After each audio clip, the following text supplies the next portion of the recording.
What if the most infamous prisoner in modern history never died at all? What if the moment the world accepted the official story was the moment he slipped out of sight for good? Think back to that night, the cameras that stopped working, the guards who fell asleep, the reports rewritten in real time, the sudden wave of explanations that came faster than questions. Nothing about it felt real. Nothing about it felt final. And maybe that is because it was not. There have always been rumors that his story did not end in that cell.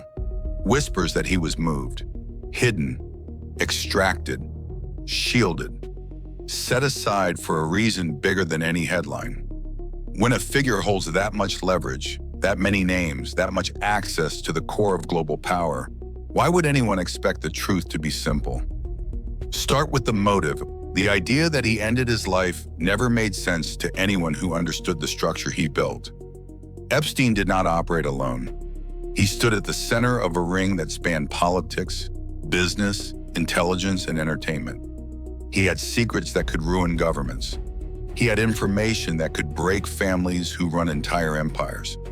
He collected everything that powerful people fear.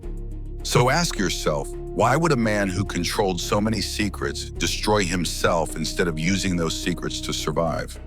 Look at the timing. His first arrest ended with a deal so absurd it should have been impossible. Years later, he was back in the same position, exposed to the same danger, yet surrounded by people who still needed him, silenced, protected, or removed. Which one was it? You do not keep a man like that alive unless he is useful. You do not let a man like that die unless someone else benefits, and you definitely do not leave his fate to chance. When Donald Trump signed the order to release the files, everything shifted. Suddenly, the world was about to learn things that had been buried for years, and the one person who could fill in the missing pieces was the man whose disappearance raised more questions than answers. If those files come out and point toward a larger network, people will look back at his alleged death and ask the question that has been haunting the story since day one. Was it real? Now look at the evidence the public never got. No clear footage, no transparent autopsy, no definitive chain of custody. Every piece of proof came secondhand through officials with ties to the very institutions he compromised. Whenever anything is this messy, this inconsistent, and this conveniently incomplete, it is never accidental. Someone wanted confusion. Someone wanted debate. Someone wanted the story foggy enough that the truth could hide behind it. So imagine the alternative. Imagine a transfer disguised as a tragedy, a switch arranged by people who feared what he knew or needed what he had, a fake body, a staged scene, a few select individuals moving pieces behind the curtain while the world argued about what they were told to see. New Mexico has always been a whispered location, a place where he owned land, a place where powerful people visited without attracting noise. If you wanted to disappear someone, not for punishment, but for protection, that region is built for it. Then there are the rumors about Israel, connections through intelligence channels, friends in high places, a country with a long history of sheltering assets the rest of the world wants to interrogate. If he was part of an operation larger than his own life, extraction would not be shocking. Look at how the world reacted when he died.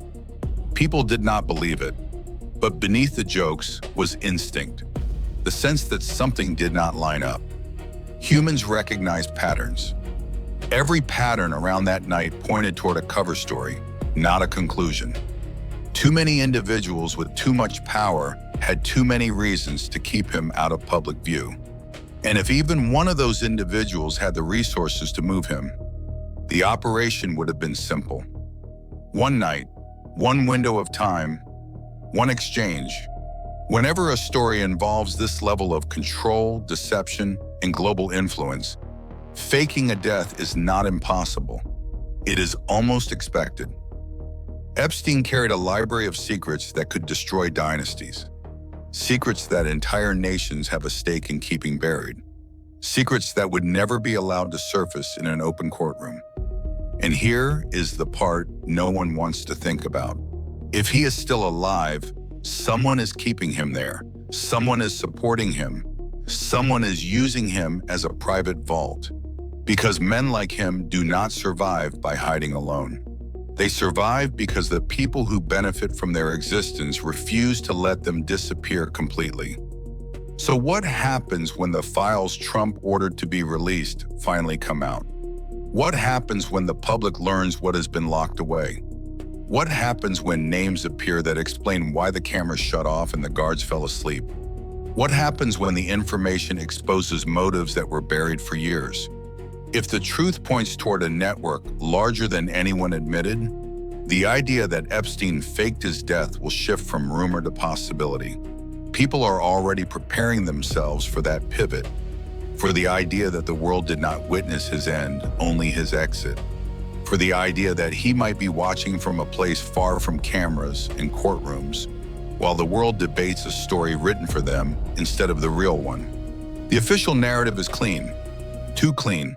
A perfect story wrapped around an imperfect chain of events. But the unofficial story, the one that keeps resurfacing, carries a weight the official story never had. And weight is usually a sign of truth. So ask yourself something dangerous. If Epstein never left, he never died, if he simply moved into the shadows, what else are we being steered away from? What else is still operating? What is waiting to surface when the files are released? You be the judge. If you are awake, you already know what to do. Hit the link in our description and sign up to our free underground newsletter.